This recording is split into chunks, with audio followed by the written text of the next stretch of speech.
Ce mois-ci, j'aimerais vous parler d'un livre véritablement salutaire qu'on doit à un historien allemand, Michael Hessemann, qu'il a publié il y a 10 ans en Allemagne. Et les éditions Artege ont la très bonne idée de l'avoir fait traduire et donc de le mettre à disposition du public français. Michael Hessemann écrit un livre qui s'appelle Les points noirs de l'histoire de l'Église. Alors vous allez me dire, ça y est, c'est reparti pour la sempiternelle tarte à la crème. Eh bien non, parce que Michael Hessemann fait véritablement un travail extrêmement documenté et je crois le plus objectif possible. Alors, d'abord, il essaye de déminer un certain nombre d'idées reçues. Par exemple, j'en prends quelques-unes au hasard, parce qu'il y a 20 chapitres qui vont de Jésus, Marie-Madeleine jusqu'à Pie XII, en passant par tous les grands dossiers de l'Église.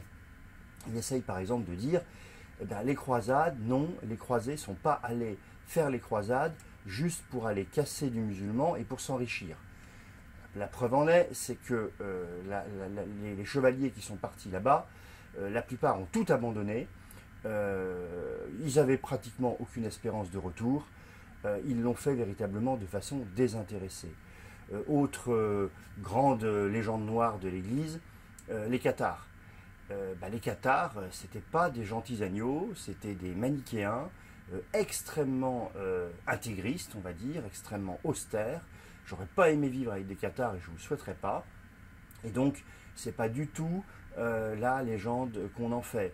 Ou par exemple, Giordano Bruno. Giordano Bruno n'a pas été condamné parce qu'il soutenait les thèses de Copernic. Mais c'est parce qu'il était véritablement une personnalité extrêmement compliquée, on peut dire un peu dérangée. D'ailleurs, toutes les universités de son époque l'avaient mis à distance.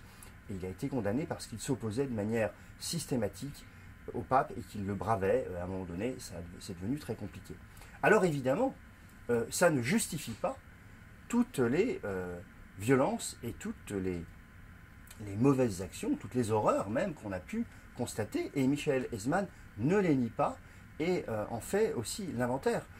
Il montre bien les dérives des croisades, il montre bien les horreurs d'une certaine inquisition. Il montre effectivement où étaient les problèmes sans les cacher, sans les nier. Mais ce qui est important, et c'est peut-être la fine pointe de son raisonnement, c'est de remettre finalement les choses dans leur contexte historique. Et au fond, l'argument essentiel de Michael Hessemann, c'est de dire, l'Église est peut-être une institution divine, mais elle est faite d'hommes et de femmes.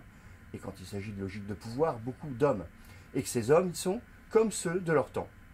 Ils vivent avec la même culture, avec la même configuration psychoculturelle, et dans une époque de violence, par exemple, ils sont également violents.